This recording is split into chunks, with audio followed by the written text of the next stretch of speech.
प्यारे बच्चों, आज हम लोग विद्युत आवेश और क्षेत्र के अंतर्गत आवेश के मौलिक गुण के बारे में जानकारी प्राप्त करेंगे। तो आवेश के 3 मौलिक गुण होते हैं, या हम लोग बोल सकते हैं आवेश के 3 मूल गुण हैं। पहला हम लोग का है विद्युत आवेश का योज्यता, या इसे दूसरे शब्दों में बोली जा सकती है विद्युत आवेश का योगात्मक। इसका मतलब क्या है, यानी कि विद्युत आवेश का योज्यता का नियम क्या है, या विद्युत आवेश योगात्मक होते हैं, इसका अर्थ क्या है। मान लेते हैं कि हम लोग जो है ये कोई निकाय है, यह एक निकाय है और इस निकाय पर कुल आवेश Q है। यहां मान लेते हैं कि ये निकाय है और इस निकाय पर कुल आवेश हम लोग मान लेते हैं Q है। तो वह Q आवेश का जो मान होगा इस निकाय के विभिन्न बिंदुओं पर अलग अलग हम लोग ले लेते हैं। ये मान लेते हैं इस बिंदु पर Q1 आवेश है, यहाँ मान लेते हैं Q2 आवेश है, यहाँ मान लेते हैं Q3 आवेश है, यहाँ मान लेते हैं Q4 आवेश है। इस तरह से बहुत सारे आवेश है और डैश डैश डैश हम लोग मान लेते हैं Q1 आवेश है। तो इस निकाय पर जो है कुल आवेश होगा, तो हम लोग यहाँ पर लिख देते हैं, मान लेते हैं कि निकाय के विभिन्न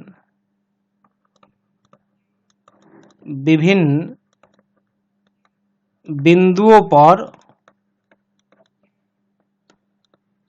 उपस्थित आवेश क्रमशः Q1, Q2, Q3 dash dash dash Qn है। अतः निकाय का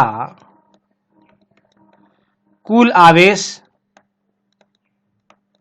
तो हम लोग लिख पाएंगे कुल आवेश Q बराबर, ये सब को हम लोग जोड़ देंगे। कैसे जोड़ना है, तो बीजीय योग के रूप में हम लोग को जोड़ देना है।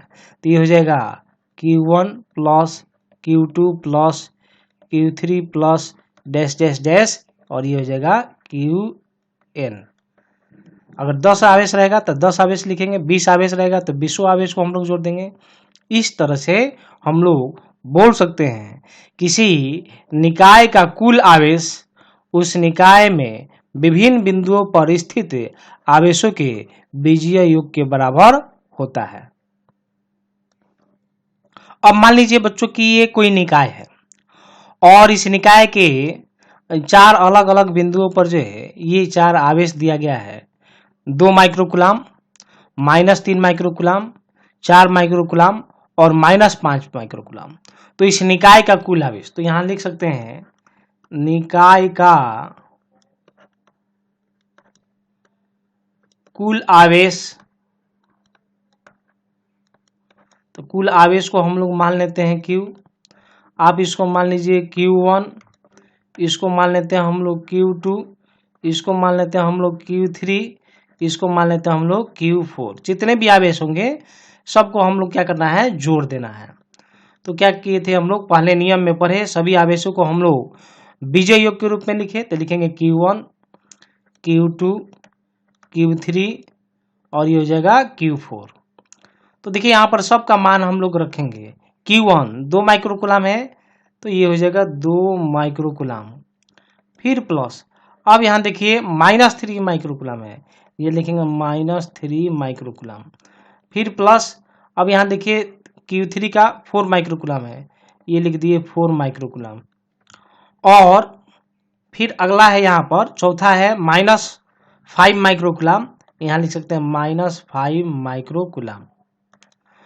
अब देखिए यहाँ पर प्लस माइनस माइनस, यहाँ लिख सकते हैं 2 माइक्रोकुलाम, -3 माइक्रोकुलाम, +4 माइक्रोकुलाम और -5 माइक्रोकुलाम। सबको जोड़िए प्लस वाला को एक साथ, तो 2 और 4 6 हो गया, माइनस वाला को एक साथ 3 और 5 8। तो ये प्लस वाला 6 था और माइनस वाला 8 था। इस तरह से आंसर हो जाएगा -2 माइक्रोकुलाम। अब देखिए बच्चों, आवेश के जो दूसरा मूल गुण है उसे हम लोग आवेश का संरक्षण बोलते हैं।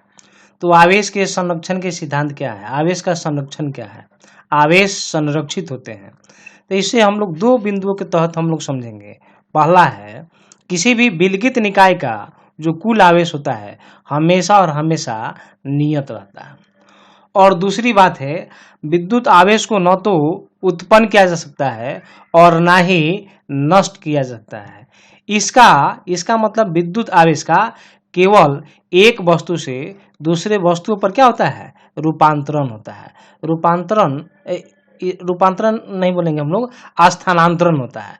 रूपांतरण का दूसरा मतलब है, रूपांतरण का मतलब हो गया कि धनावेश ऋण आवेश में बदल गया, ऋण आवेश धनावेश में बदल गया। लेकिन यहाँ पर वैसी बात नहीं होती है। विद्युत आवेश का केवल स्थानांतरण होता है। स्थानांतरण का मतलब हो गया कि यहाँ से हटकर और यहाँ पर चला जाएगा। तो इस बात को समझने के लिए हम लोग एक एग्जाम्पल के सहायता से हम लोग समझते हैं। देखिए यहाँ पर जो है रेशमी कपड़ा है और यहाँ पर कांच का छड़ है। अभी रेशमी कपड़े पर कोई भी आवेश नहीं है, इस पर आवेश हम लोग मान लेते हैं Q1, और कांच के छड़ पर भी कोई आवेश नहीं है, आप इसको मान लीजिए Q2, यानी कि Q1 बराबर 0 हो जाएगा और Q2 बराबर भी 0 हो जाएगा। तो Q बराबर लिखेंगे Q1 प्लस Q2, दोनों को मिलाकर कुल आवेश तो Q1 प्लस Q2 यानी कि 0 प्लस 0, यानी कि Q बराबर क्या हो जाएगा, ये हो गया 0। यानी कि जब दोनों को हम लोग अलग अलग रखे थे तो कुल आवेश हम लोग का क्या है, 0 है। अब हम लोग क्या करते हैं, कांच के छड़ को रेशमी कपड़े से हम लोग रगड़ते हैं। जब कांच के छड़ को रेशमी कपड़े से जब रगड़ेंगे, ऐसी स्थिति में क्या हो जाएगा, रेशमी कपड़े पर ऋण आवेश और कांच के छड़ पर धन आवेश। तो कांच के छड़ पर धन आवेश आएगा, इसका मतलब है कांच के छड़ पर से इलेक्ट्रॉन जो है निकल कर और इस पर आ गया। तो इलेक्ट्रॉन इस पर से निकलेगा तो इस पर इलेक्ट्रॉन की कमी होगी तो इस पर धन आवेश आ जाएगा।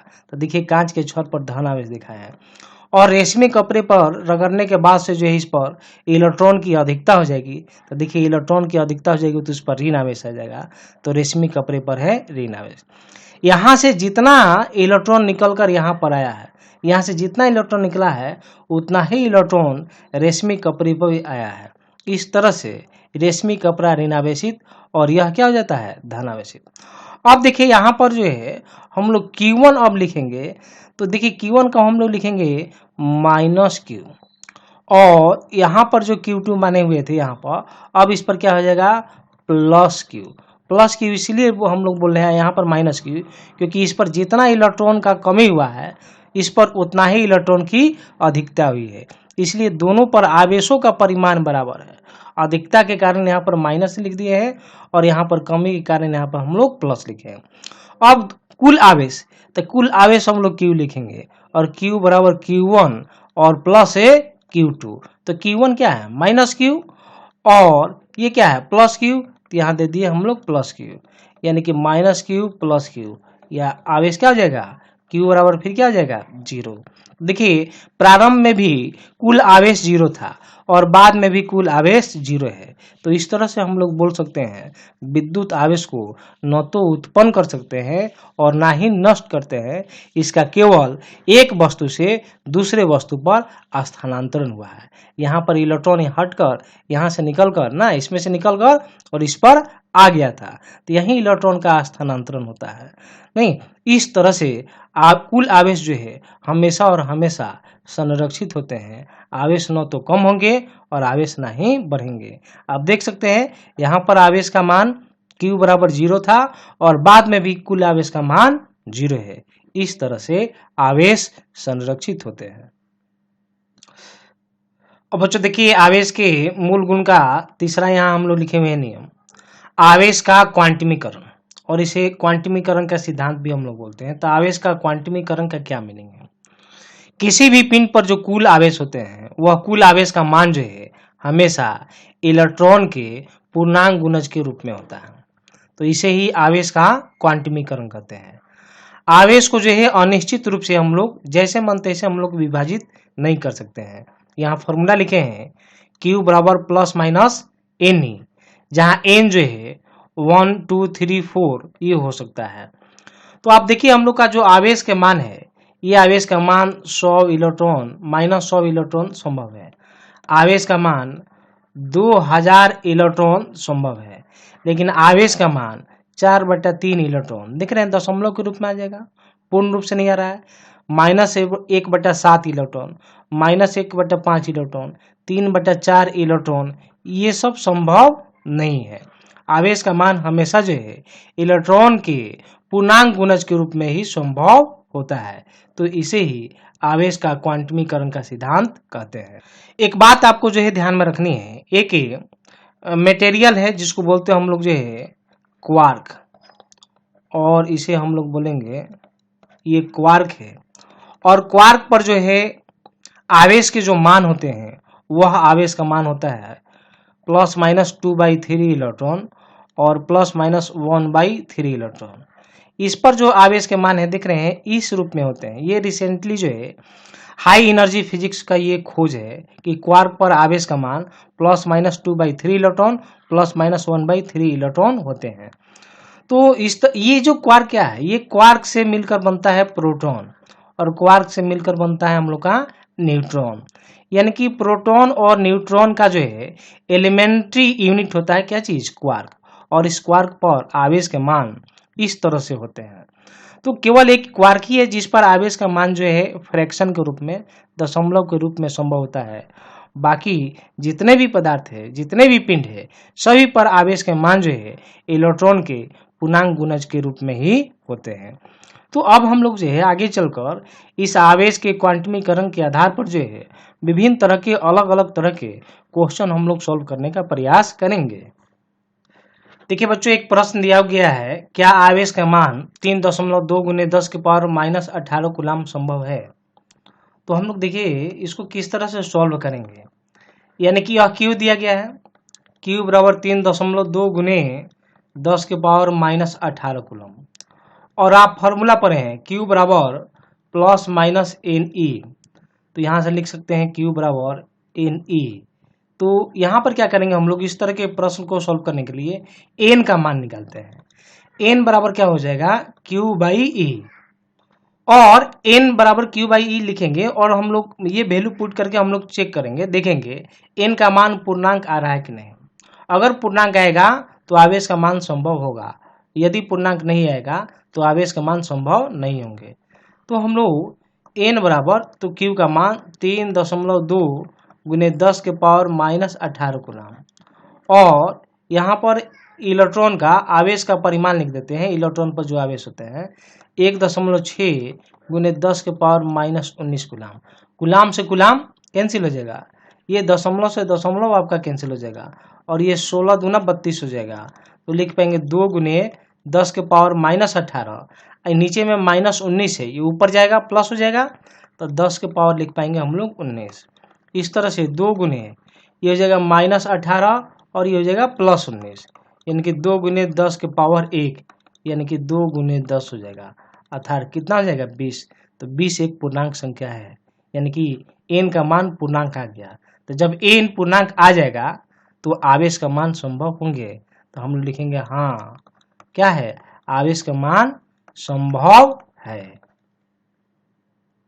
अब देखिए एक अगला प्रश्न दिया गया है, क्या आवेश के मान 4.8 × 10⁻20 कूलम संभव है। यानी कि Q बराबर यह दिया गया है, Q बराबर 4.8 × 10⁻20 कूलम, और Q बराबर फॉर्मूला पढ़े हम लोग Q बराबर NE, तो N बराबर लिखेंगे Q/E। अब देखिए यहाँ पर हम लोग फिर से N का मान निकालेंगे, 4.8 ×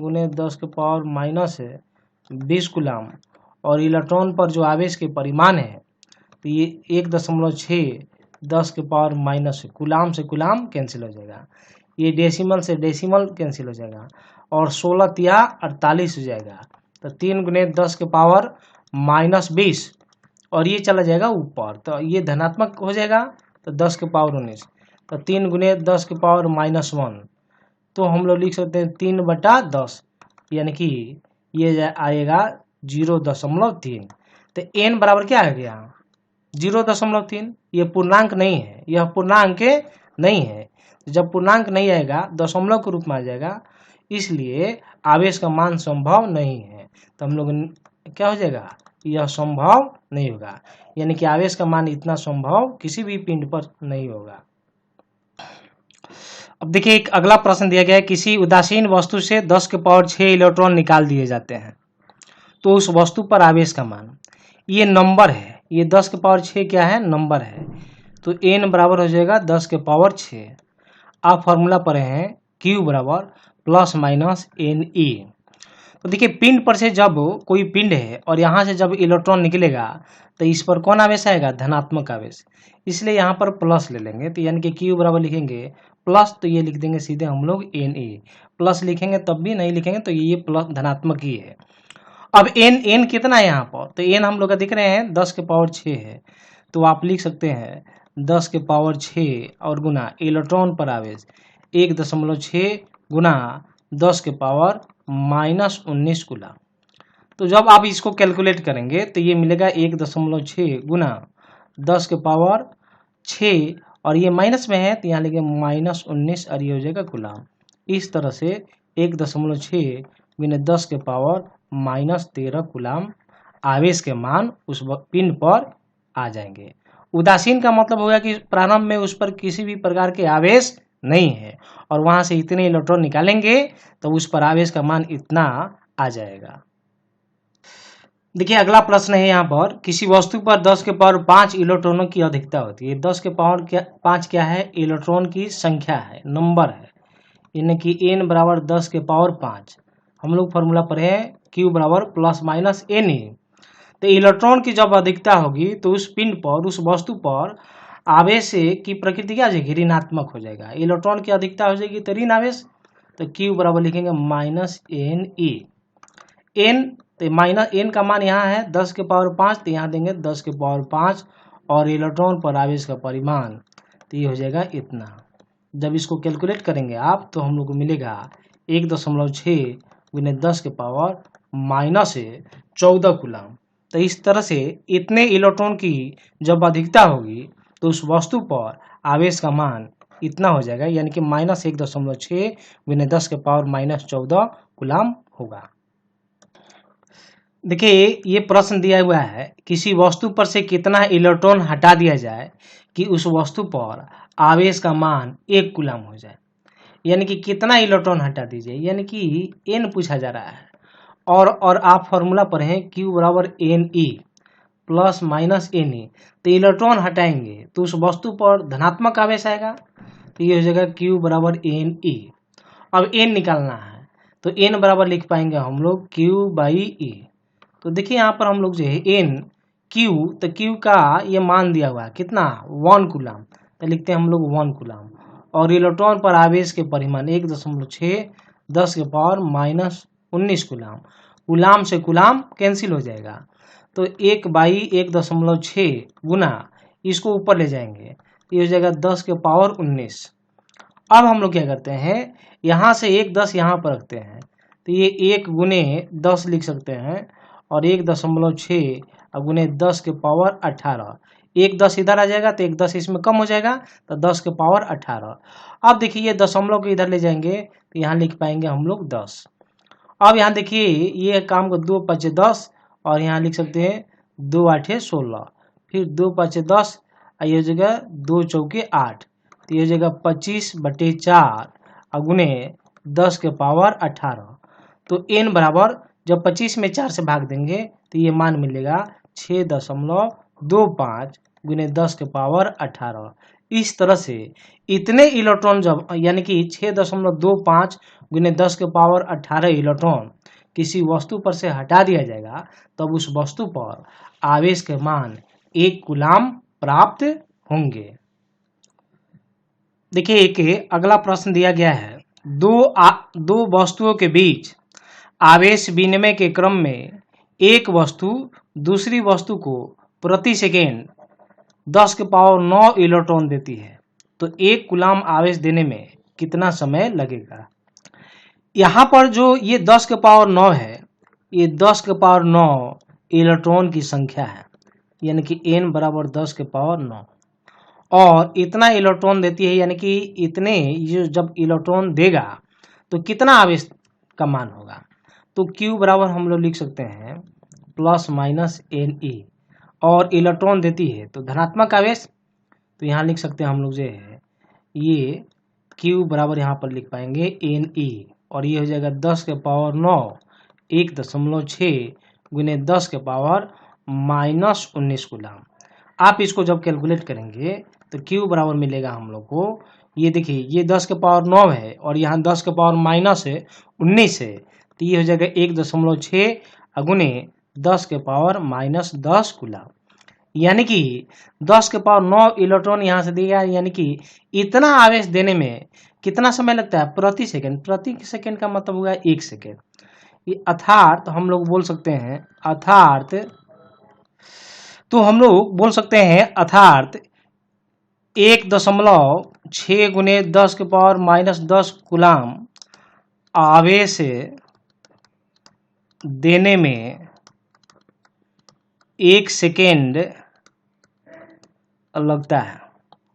तो हम लोग को इतना आवेश देने में 1 कूलम आवेश देने में कितना समय लगेगा, तो हम लोग लिख सकते हैं अतः 1 कूलम आवेश देने में लगा अभीष्ट समय। तो देखिए ये हम लोग का आवेश हो गया, तो ये लिखेंगे 1 कूलम और यहाँ पर देखिए हम लोग का जो है ये आवेश के विनिमय का जो दर है ये इतना है, कितना है, इतना है। तो यहाँ लिख सकते हैं 1.6 गुने 10 के पावर माइनस 10 कूलम और ये जगह प्रति सेकंड, ये सेकंड चला जाएगा ऊपर की तरफ। तो आप यहाँ लिख सकते हैं 1 कूलम और ये 1.6 गुने 10 के पावर माइनस 10 ये हो जाएगा कूलम और सेकंड चला जाएगा ऊपर। ये सेकंड से सेकंड हमारा क्या, कूलम से कूलम हो जाएगा कैंसिल, सेकंड तो रह ही जाएगा। तो यहाँ पर T बराबर हम लोग को मिलेगा, अब देखिए 1/1.6 और ये चला जाएगा ऊपर, तो ये हो जाएगा 10 के पावर 10, इधर माइनस है ऊपर जाएगा प्लस हो जाएगा। तो हम लोग यहाँ पर लिख पाएंगे 1/10, आप इसमें से 1/10 इधर ला दीजिए, तो ये 1.6 गुने 10 के पावर 9 ये हो जाएगा सेकेंड। ये भाग देंगे तो मिलेगा 6.25 गुने 10 के पावर 9 सेकेंड। तो ये सेकेंड में हमारा आंसर हो जाएगा इतना। यदि चाहते हैं इसको हम लोग वर्ष में कन्वर्ट करना, देखिए क्या करेंगे 6.25 गुने 10 के पावर 9 ये सेकेंड है। तो सेकेंड को आप क्या कीजिए, आप सेकेंड को पहले घंटा में बदलिए। तो सेकेंड को घंटा में बदलने के लिए हम लोग क्या करेंगे 36 से भाग देंगे, अब घंटा में बदल गया। अब घंटा को दिन में बदलिए, तो एक दिन में कितना घंटा होता है 24 घंटा, तो 24 से भाग दे देंगे। तो अब ये क्या हो गया है, दिन में बदल गया है। अब हम लोग क्या करेंगे, दिन से हम लोग चाहते हैं वर्ष में बदलना, तो वर्ष में बदलने के लिए तो एक वर्ष में कितना दिन 365 दिन, तो 365 से भाग दे देंगे। तो अब यह हमारा आंसर किस में मिलेगा, वर्ष में मिलेगा। और जब आप इसमें इतना से आप भाग देंगे तो आपको ये मान मिलेगा लगभग 198 वर्ष। देखिए बच्चों अगला प्रश्न है, किसी प्याले में 0.25 kg पानी रखा है तो उसमें इलेक्ट्रॉन और प्रोटॉन की संख्या ज्ञात करें और इनके आवेश कूलम में व्यक्त करना है। तो देखिए ये हम लोग मास दिया गया है, m बराबर यहाँ पर मान है 0.25 kg, इसका मतलब हो जाएगा 250 ग्राम, हम लोग ग्राम में बदल दिए। अब देखिए पानी का हम लोग जो है यहाँ पर मोलर मास निकालते हैं, तो यहाँ पर हम लोग लिख सकते हैं पानी का बोलने का मतलब हो गया H2O का आणविक द्रव्यमान, जिसे मोलर मास हम लोग बोलते हैं, मोलर मास। तो मोलर मास कितना हो जाएगा, देखिए ऑक्सीजन के लिए 16 और हाइड्रोजन के लिए 1, तो 2 हाइड्रोजन है, 16 और 2 कितना हो जाएगा 18, तो ये हो जाएगा 18 ग्राम। यानी कि इतना मोलर मास में एक मोल है हम लोग का, तो ये मोलर मास हो गया। 18 ग्राम में जो अणुओं की संख्या हो जाएगी वह अणुओं की संख्या एवोगाड्रो नंबर के बराबर होगी। तो हम लोग बोल सकते हैं यहाँ पर अणुओं की संख्या यहाँ लिख पाएंगे हम लोग, अणुओं की एक मूल में अणुओं की संख्या बराबर हम लोग लिख पाएंगे 6.022 गुना 10 के पावर 23, यानी कि 18 ग्राम पानी में जो है इतना हम लोग का अणुओं की संख्या है। अब कितने में निकालना है हम लोग को जो है, तो 250 ग्राम में हम लोग को निकालना है। तो यहाँ पर हम लोग लिख सकते हैं, चूंकि 18 ग्राम पानी में अणुओं की संख्या इतना है 6.022 गुना 10 के पावर 23, इसलिए 1 ग्राम में ना, तो हम लोग यहाँ पर लिख पाएंगे 6.022 और गुना 10 के पावर 23 और ये हो जाएगा 18 ग्राम। तो अब हम लोग को कितना निकालना है, हम लोग को निकालना है 250 ग्राम में। तो 250 ग्राम में तो संख्या अधिक होगी, तो गुना करेंगे 6.022 और गुने 10 के पावर 23 और ये भागा हो जाएगा 18 ग्राम और ये हो जाएगा 250 ग्राम। तो ग्राम से ग्राम कैंसिल हो जाएगा और जब हम लोग इसको कैलकुलेट करेंगे तो हम लोग को मान मिलेगा। तो इसको कैलकुलेट करने के बाद से हम लोग को मान मिल जाएगा इतना 83.6 गुने 10 के पावर 23। तो ये कुल यानी कि 250 ग्राम पानी में जो है कुल अणुओं की संख्या। और हम लोग यह जानते हैं कि प्रत्येक, यहाँ लिखते हैं, चूंकि प्रत्येक H2O अणु में इलेक्ट्रॉन तथा प्रोटॉन की संख्या 10 है। अतः P का मतलब हो गया प्रोटॉन की संख्या, तो इसमें 10 से गुना कर देंगे तो 83.6 और गुने 10 के पावर 23 और गुना 10, तो ये मिलेगा 83.6 और गुना 10 के पावर 24। जितना प्रोटॉन होगा उतना ही इलेक्ट्रॉन होगा, दोनों बराबर बराबर होता है। यहाँ लिख सकते हैं इलेक्ट्रॉन की संख्या, तो यह भी इतना ही हो जाएगा, यानी कि 83.6 और गुना 10 के पावर 24। अब आइए हम लोग आवेश का मान यहाँ लिख सकते हैं, P पर आवेश यानी कि P पर आवेश यानी कि कुल P पर आवेश, तो ये तो प्रोटॉन की संख्या निकल गया, तो कुल प्रोटॉन पर आवेश, तो हम लोग का देखिए ये संख्या इतना है, तो फॉर्मूला हम लोग यूज करेंगे Q बराबर NE, Q बराबर NE नहीं, तो ये नंबर मिल गया हम लोग का, और प्रोटॉन पर आवेश का मान यहाँ पर गुना कर देंगे, यहाँ लिख पाएंगे 83.6 और गुना 10 के पावर 24 और गुना 1.6 गुना 10 के पावर -19 गुना, तो ये गुना करेंगे तो हम लोग को मान प्राप्त हो जाएगा। तो जब 83.6 गुने 10 के पावर 24 गुना 1.6 गुने 10 के पावर -19 गुना ये गुना करेंगे तो हम लोग को मान मिलेगा इतना, यानी कि प्रोटॉन पर आवेश का मान हो जाएगा 1.34 गुने 10 के पावर 7। उसी तरह से हम लोग यहाँ पर यह भी लिख सकते हैं, कुल इलेक्ट्रॉन पर आवेश, तो इलेक्ट्रॉन पर आवेश तो ये प्लस में है, बस यहाँ पर हो जाएगा माइनस, यहाँ लिख पाएंगे -1.34 और गुने 10 के पावर 7 कूलम। तो इस तरह से हम लोग जो है आवेश के मान भी प्राप्त कर लिए और इलेक्ट्रॉन और प्रोटॉन की संख्या भी हम लोग प्राप्त कर लिए।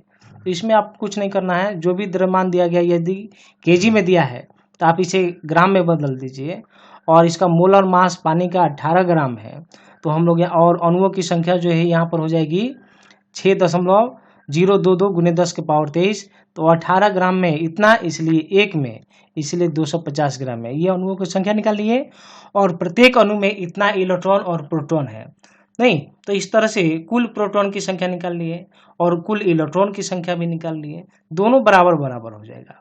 और आवेश का मान 1.6 गुने 10 के पावर 19 से गुना कर देंगे तो प्रोटॉन के लिए धनात्मक हो जाएगा और इलेक्ट्रॉन के लिए ऋणात्मक हो जाएगा।